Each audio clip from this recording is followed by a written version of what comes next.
I'm in no mood for your job. Do you hear me? Man, I'm not playing. Get out of here or I'm kicking your ethereal ass. Ethereal? I don't even know what that means.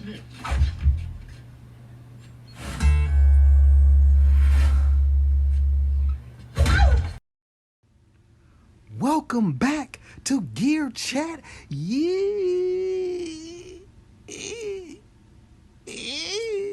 Welcome back to Gear Chat University.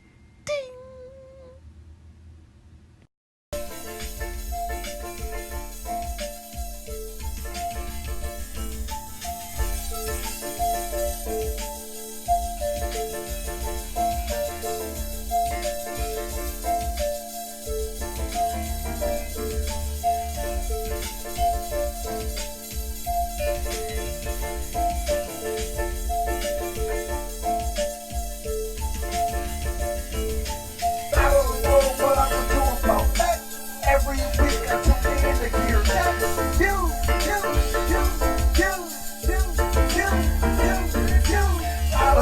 What I would do about I tune in to Gear Chat. You, and you. Oh, I tune in to Gear Chat. You, lights, camera, action.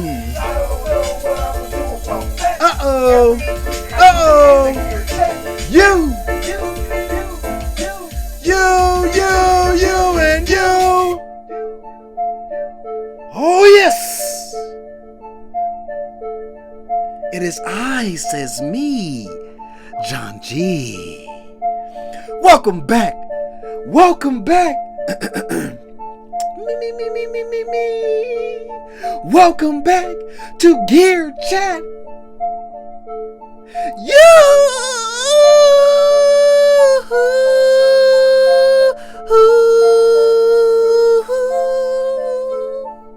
Nights like this, I wish for Behringer.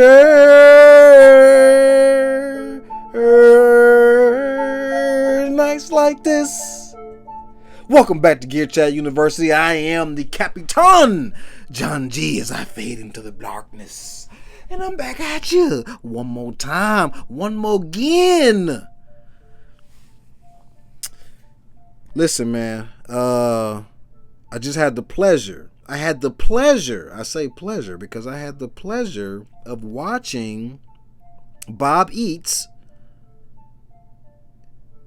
Gear of the Year 2019. Now, for all of those that don't know who Bob Eats is legendary. Shout out to my brother, Bo Beats. So Bo just had his, Gear of the Year 2019. And it was pretty cool seeing all of the YouTubers chiming in, and it ended off with my other brother, the Magpie. We all love the Magpie. Magpie is, you either hate him or you love him. Ain't no in between. You either all in or you can't stand him. So you either one of the two. Ain't no middle ground. It ain't too much middle ground with Sam and the Magpie. You either love him or you hate him.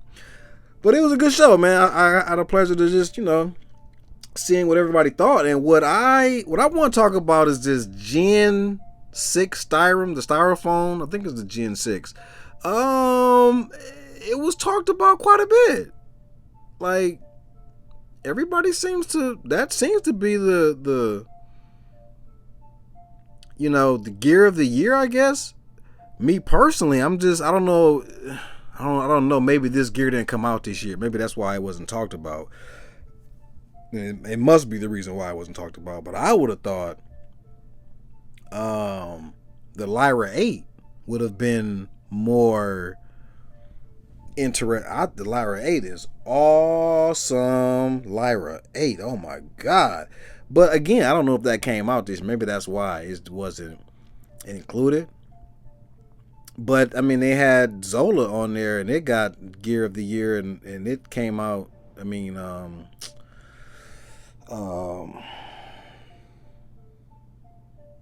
drawing a blank here. The Mirrors. Man, the beard. What? Cuckoo.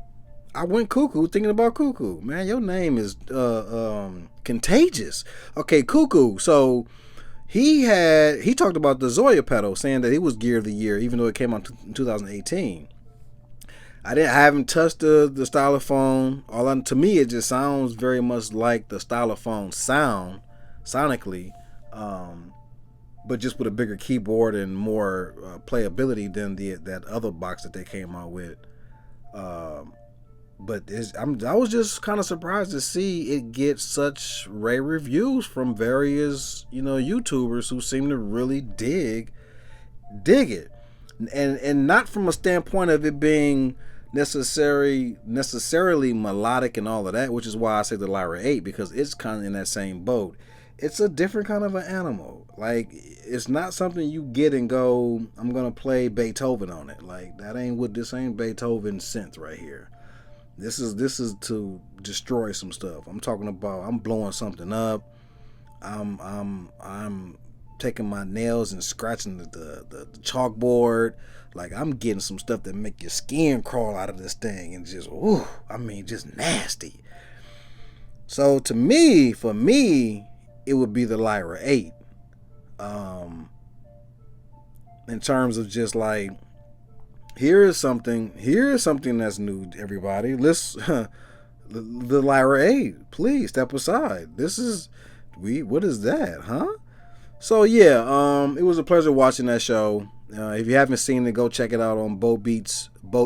He was getting trolled by a couple guys I've never seen before. Another reason you should go see it, because it's all about exposure. And there were about 4 or 5 people that I had never seen or heard of that was chiming in. So, but the one guy was trolling, calling him Bob Eats, because a lot of people, when you see his name, Bo Beats is written all together, so it's really easy to go Bob Eats. I always go Bo Knows from the old. Anybody from the States know Bo Jackson and the Bo Knows campaign. So that's what I kind of, that's the connection to me, is the Bo Knows. I'm always saying Bo Knows Beats. But Bob Eats is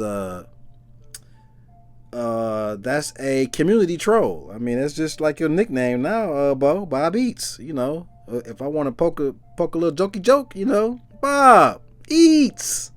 So yeah, man, go check out the channel. He was, like I said, he had a bunch of YouTubers on there, and they were just chiming in, giving their 2 cents on what they thought about this, that, and the third. And I was thoroughly surprised to see the stylophone get so much love. So I'm not certain of the price point. I wasn't even really checking for it all that much, to be honest with you, because I know it wasn't as cheap as the other box was, like $70. He was really on Amazon for $70. It was very, very cheap and affordable. And to me, it has that same sonics, where it's something you get like nice effects and some ill sounds from, but it's not necessarily the Beethoven synth where you can get some smooth melodic melodies. Plus, the keyboard, to me, on the smaller one is definitely harder to play. But whatever. It's more, for me, more experimental than it is traditional, or I guess what you're used to or whatever. So other than that, though, nothing else really, I guess, stuck out to me. I'm glad someone, I forgot who it was, the guy that doesn't show his face, he was drinking wine, I believe, brandy. He made mention of the vocal drum. Yeah, to me, the vocal drum, I haven't put my 2 cents out there in the world yet, but other than a little stuff on Instagram or whatever, but man, just from a size footprint, the vocal drum, even the vocal beats, even though it had a terrible snare, I can't tell you how much I use it just because of the size, the form factor, how small it is. So the same with the Vocal Drum. I'll use the Vocal Drum way more than I would use the Behringer RD8. Two different machines entirely, but I'm telling you, when you start playing around with the Vocal Drum, there's a lot of things that it can do in terms of performance and making some nice patches. On the RD8, you're kind of stuck in the box. Like, you ain't really getting a whole lot of variation. Like, it is what it is. You got what you got. With the Vocal Drum, you got some variation. You got some, I'm talking about sonically. Now, at least the Behringer does offer performance and the ability to, do ratcheting and things of that nature in terms of the sequencer. But still, sonically, you have a limited parameter of sonics, whereas the Vocal Drum, way higher range of sonics. Maybe the sequencer is not as, maybe, you know what I mean? Because you can't necessarily do.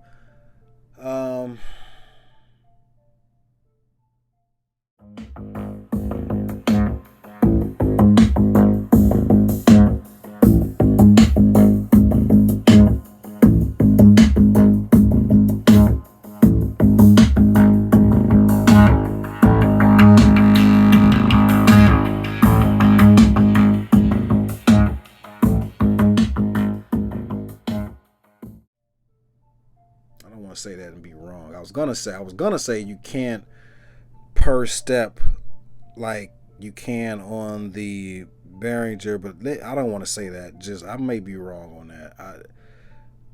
The sequencer on the Korg stuff is pretty dope. You definitely got motion sequence. It doesn't have probability. It definitely doesn't have that. So in terms of sequencing, the RD8, you can do the whole probability thing where you can basically make a 4-bar loop and still have variation, whereas the Vocal Drum and all the vocals, you can't necessarily go, okay, on this step I want to give it a 75% chance of hitting.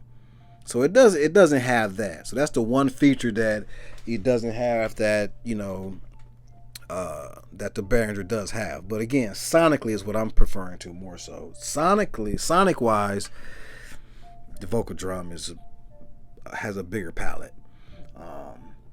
What else did I see? Nothing else that nothing else really caught my eye. Somebody made mention of Moog 1, which Moog 1 is just, I sat here and thought about this thing, and when it first came out, I was like, I'm gonna try to get this thing somehow, some way. When I went to was it Super Booth? No, KnobCon, and I played with it. This is not. If you a hobbyist, don't know, unless you just got money. Of course, go ahead by all means. But this thing is serious. Like, Moog 1 is not for a child by no means. Like, you need, in my opinion, take passion out and money out. You really need to be like a specific kind of buyer, I guess. I just don't see you getting that on the flim unless you're just somebody that has money. Or you know what I mean, or just some strong passion or whatever. But that thing, it was intimidating sonically and visually. Looking at it, I'm going, oh my god, it's so many buttons in its menus, and I'm like, this is like a lifetime piece. You buy this until you die, you're gonna be trying to figure out how to get this thing to work. And from the way they even talk about it, like, it does so much. The possibilities are so, the box of possibilities is so big that they don't even know all of what it can do. Like, it's just, I don't know. And then sonically, 16 voices, jeez, like, you have to somehow tame the beast with that thing. So I've kind of just said to myself, it's not happening, John. I'm not the right buyer for that piece. I mean, it's through the roof. One, and then two, like, what am I gonna do with that? Like, I ain't ready. I'm not saying that I don't inspire to one day, but today definitely ain't that day. We ain't nowhere near that day. So I'll say that. But whatever. So yeah, again, go check out that. Other than that, that's really all I had. I really wanted to talk about that show. I had the pleasure. So shouts out to Bo. I believe this is his second year doing it, maybe, from what I understand. I didn't even see last year, I don't believe, or I don't recall. It doesn't stick out to me, but I feel like this was the second year, and so it was a good show. I appreciate watching it. So again, go check it out, man. If you haven't seen the gear, this is December, so we're at that time of year where we're going to be just talking about, a lot of people are going to be talking about, the year in review type thing. So, cool, I'll comment on that. No really gear came out this week. Behringer, thank God, got a week to breathe and process. I will say this, though. Oh, somebody did make mention of the Crave. I heard that mentioned. Rap scene right now. Basically, Pillsell is gonna rap. I'm gonna just be rapping with him with the rap part, with the Pill Cosby and all of that stuff. So this is pretty much the final shoot of the street scene, the day scene. After this, we got the party, pretty much the party scene, and that's it.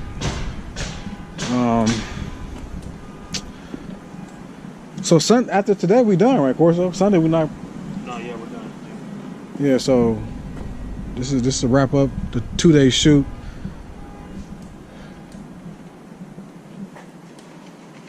Today is actually going awesome, man. The smoke machine was awesome last night. Tonight we got participants to make the whole scene come true and come alive. Same with the party scene later on, so this should be fun.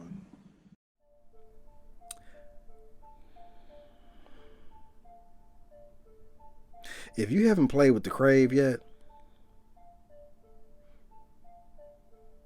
I'm talking about taste. Oh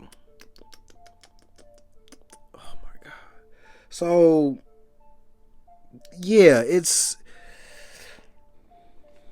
go check out the Crave, man. Listen, check out the Crave, all right? Immediately, the size, the form factor, you're going to love it. You're going to love it. As soon as you pull out the box, you're going to love it. At least I did. Hats off to my good friend Kurt Martin over at Sweetwater for letting me check out a loaner piece that I can demo and whatnot and play around with. I'm really appreciating it. And yeah, it's so good. I'm like, I might have to make that phone call. I'm gonna keep it. It's nice. Oh my God. So the thing about it is that sound wise, it just doesn't sound like anything else I have, man. To be honest, it's I don't know how to describe it. Usually I'm saying buzzy or has some fizz to it. This one just, I don't know, it just sounds different. I don't know how to really, what kind of word I can use, what adjective I could use to really drive my feelings, or paint my feelings, but you just have to hear it, man. Sonically, it does sound like something I have not quite heard before. So, now the guy on the show that Bo had compared it to the Mother 32. And I haven't really had a chance to play around with the Mother 32 just yet, so I don't know. But it doesn't sound like, to me, it doesn't sound like Moog sound. It doesn't have the characteristics of Moog's sonic, so I didn't really get what he was saying by that, but there is someone making that comparison to those two. But the Crave, I know how that sounds. And listen, I'm just saying, that thing sounds like nothing else I have. And to me, that's the whole point. I don't, sometimes you kind of overlap, get stuff that kind of sound the same, but even then they'll have their differences. Well, I love when I get something that just does not sound like anything else. And the Crave is like that. Not so much as the Lyra 8. Now, Lyra 8 is just something else. Like, that thing, I mean, you gotta put that thing in a cage and put warning signs on it. Warning, like warning for real. Like, this thing is. But so, yeah, Yeah. Whatever. I'm rambling right now. But yeah, John G TV. Go check out Bo Beats channel right now. You ain't doing nothing. You got 30, 40 minutes. You ain't doing nothing. You just got done watching this. You might as well go see Gear of the Year show he done produced and put together for you and me. I done already seen it. So now I'm telling you to go see it. Other than that, I ain't really seen no new gear this week. I've been working on my production, trying to get my setup. I'm working on getting the right mic, so now you can hear better audio, a little better audio as opposed to the regular phone audio, at least. So yeah, just trying to step up the product so we can move forward. I'm really into both music, video, pictures. I'm just a creative guy, man. What can I say? I love all this sugar honey iced tea. I don't know what I'm gonna do about that. Every week I tune in to hear that. Another week gone. Hopefully another week will come. So as we grew, winding down, fading to black, just know this. If you've been saving your twos and fews and you finally got that piece of gear you want, woo! Congratulations, baby! I hope it's all that you hope it was to be and all of that good stuff. I hope you made great music with it. You know what I'm saying? Have you a good time. Be safe this weekend. Make some music. Make some content. Make some videos. Get better. Get better. Get better. Get better. Get better. Get better. Get better. And get better some more. John G, come back. Yeah, fade to black. We're already in the black. Yeah. I'm out.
Yeah, you see me, John